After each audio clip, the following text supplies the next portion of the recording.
Hello.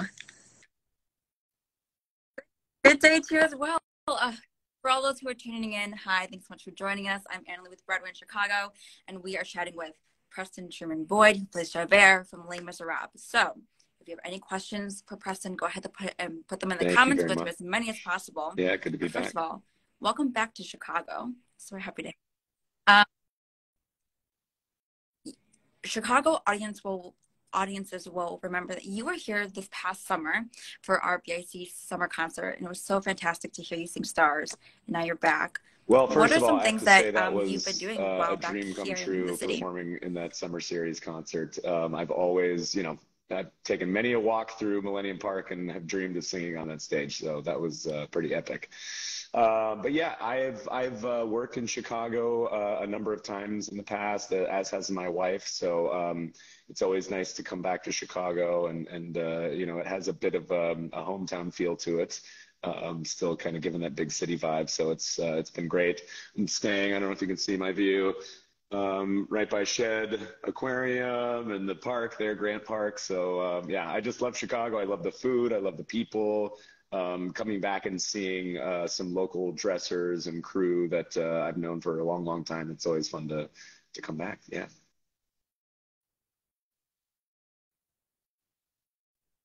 Good. Well, you mentioned food, and in Nick Cartel's takeover he did on Instagram or on TikTok with us, he asked you, "Hey, what are you excited about being in Chicago?" And you mentioned the food. Do you consider yourself a I foodie? guess I would And say what I'm a types of foodie. food Yeah. do you enjoy I eating here in love really like hole in the wall, rusticy places that are known for one dish, but I also love the fine dining experiences, which is great. I'm actually Nick and his wife and my wife and I are going to Alinea together on Monday for dinner, which we're very excited about. So yeah, absolutely. Yeah.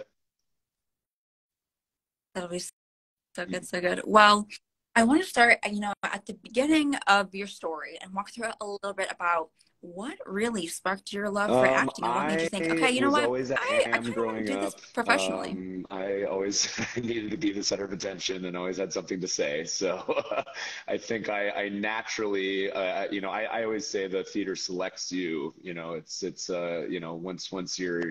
Once you're grabbed by the talons of theater, there's no going back. So growing up, I sang in the church initially, and that's kind of where I found my voice. And then, opportunities at school popped up, and I was playing hockey at the time as well. So, I was splitting the time between sports and theater was, I had a full schedule, which was, again, something I enjoy having. But yeah, I think as I saw other people around me and some people that I grew up with who went into the business professionally, it became a reality in those instances. So yeah, I just started applying for schools and different scholarship programs, and on top of loving what I did, having a few people tell you that you're pretty good at it is helpful too. So yeah, that's when I started auditioning for college programs, and I went to the Cincinnati Conservatory of Music,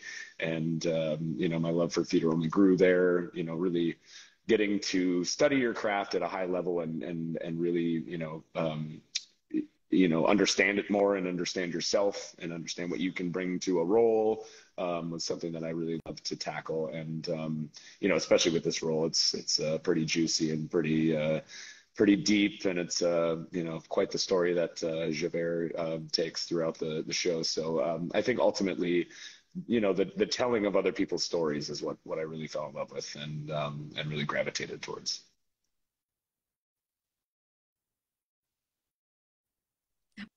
Absolutely. You touched on it briefly when you were talking about your um, having gone to college for theater, and every actor's journey is different. And okay, well, should I go to college for acting? Do I need to go to college for acting? And again, everyone's story is different. What is the biggest argument for you of like, you know what, college was a good experience for me? And I think you touched a little bit on it, but I would love to hear a little bit more You know, about I why That's you a great enjoy your point. I feel like, experience going to school and getting a you degree. know, there are so many people that get to where I am in so many different ways. Some people go to school to be history majors. Some people don't go to school at all. But I feel like, you know, it truly is, if it lives within you, you need to share it with people. And I think it's that simple, really. But you know, I also urge, you know, anyone watching who's maybe wants to go into theater or whatever, you know, class is very important, and furthering yourself as an artist, you know, is very, very important as well. So, you know, I say, however you get to the city, you know, that's on you. And, you know, if you're supposed to be there, you will be there. Yeah, again, my experience is very different from so many people's, but, you know, it's all about getting there, and then kind of honing your craft and nurturing yourself as an artist, whether it's mentally or filling your toolbox, or you know, yeah, yeah, absolutely.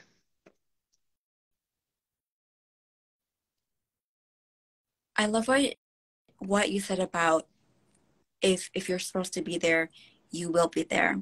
And being in acting and theater, and Mhm. it's a very vulnerable position to put yourself in because there's a lot of rejection um, in this career. What advice would you give fellow actors who maybe are Yeah, facing a time that's in true. I their life mean, and they're you just know, facing a lot it's of like rejection? every 50 auditions you have, you maybe will book one of those jobs. But I think just believing in the fact that that one job will come, whether it takes a longer time to get there for someone, it will still come. And you know, we're creative types, so we get creative, you know, in all aspects of our life. So if for whatever reason something isn't working out, professionally, you'll find another way to stay there. You know, you'll produce something, you'll write something, you'll you know, go see a friend's show, and if you really really love it, you know, you'll promote it, and you'll find a way to do that, and you can monetize anything these days too, really. I mean, especially with the internet, and people are constantly creating content. So I feel like, you know, putting it upon yourself to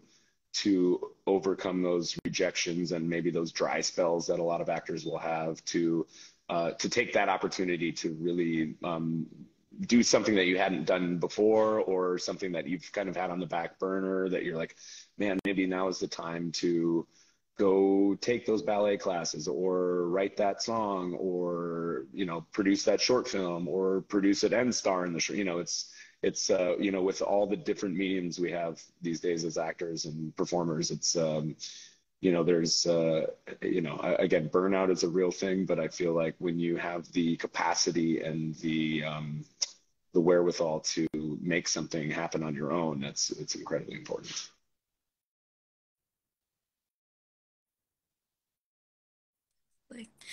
Well, now you're in Les Mis, Yeah, and correct me if I'm wrong, but I have joined you the been in the show tour. since I replaced Josh 2019? Davis, who had opened the show, with Nick, I guess in 2017, I suppose, at the end of that year. But I had joined the December prior to the shutdown. So, you know, I had a brief taste of it, and it was taken away from me. So it's even sweeter to be back now, after all, you know, all the hoot nanny we've been through. So yeah, it's really really good to be back.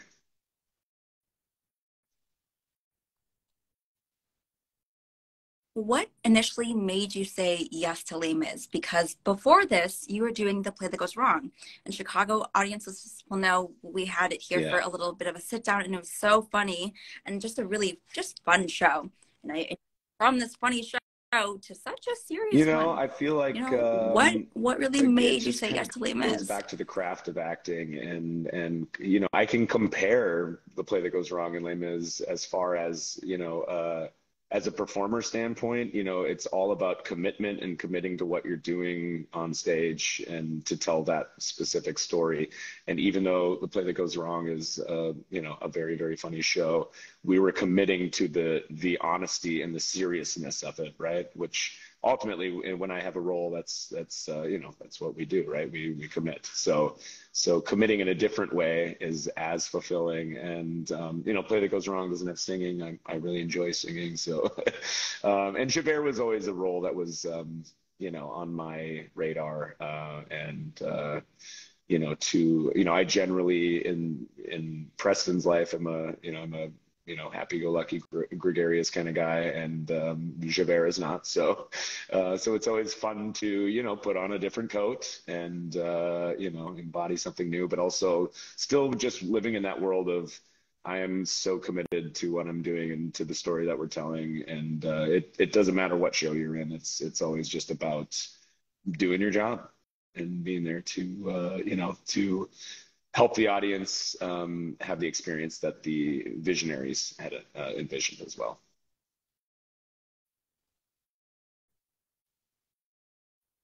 Absolutely.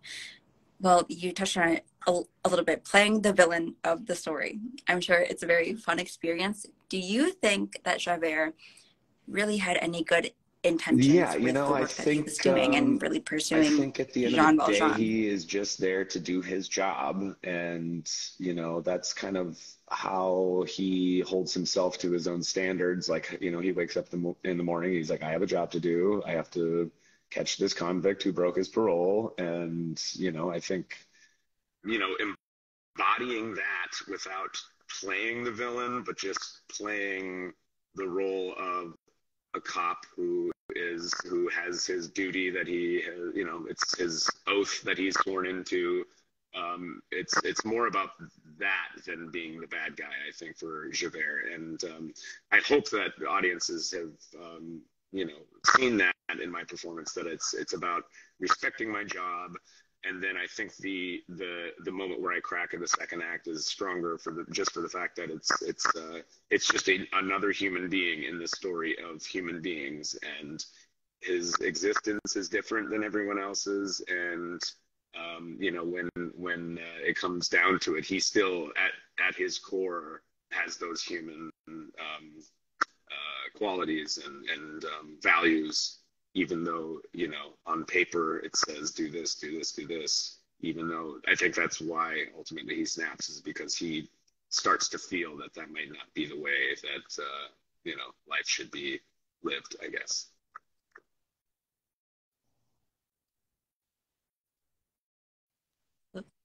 Well, now you are Mm-hmm. on the road, and the tour kicked off just a couple of months ago, and it is such a I am. marvelous production. But I want to ask, well, first of all, Thank you. congratulations. You are a new dad. Huge congratulations on that. Do you have advice for fellow actors who are maybe on Yeah, the road as well, and our parents it's you and have to find the partners? balance for sure. Everyone needs their sleep. Baby needs her sleep. Dad needs to sleep. I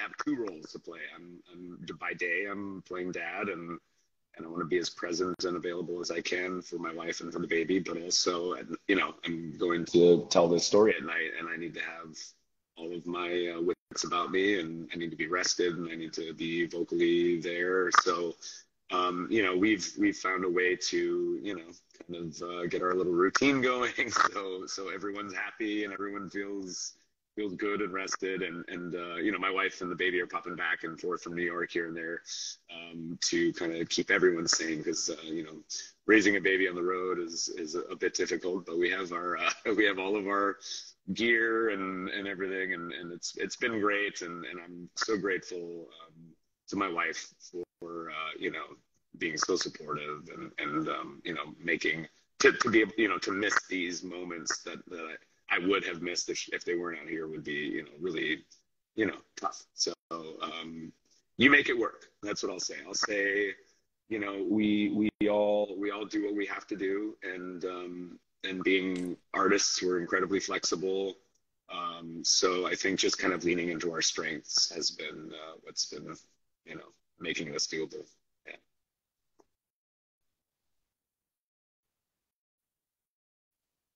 Absolutely. Well, we are nearing the end of our time, but to wrap us up, what are some things that you hope when folks come see Les Mis that they Um, learn I specifically hope from your that character they Javert? take the same journey that I go on every night, and leave the theater maybe thinking that how they feel about something in life might not be the most empathetic or the most uh, I don't want to say correct, but the most, I want people to feel like they can change their mind after they see this show.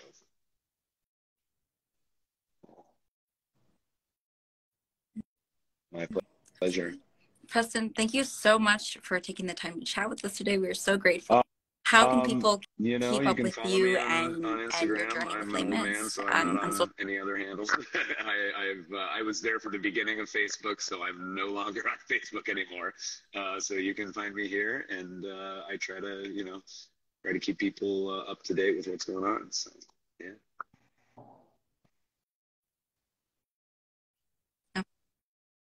Sounds good. Sounds good. Well, to all those Come who are on. watching, thanks so much for tuning in. Come see Les Mis. Let me tell you, it is marvelous production. This whole company is just beautiful. Can we get a pro shot, please? Hello. It's so wonderful. Come out. It's at the Cadillac Palace Theater until Yeah. March 5th only. And let me tell you, tickets are going really, really fast. We're actually almost sold out, I will admit. So get your tickets soon. We also have the $25 lottery, $49 rush tickets. Come out, come see this amazing company before they leave. All those details and more, BroadwayInChicago.com. Thank you so much. Preston, thank you So so happy to much be for here. chatting, and I hope you have a wonderful rest of your time in See Chicago. ya. Thanks, everybody.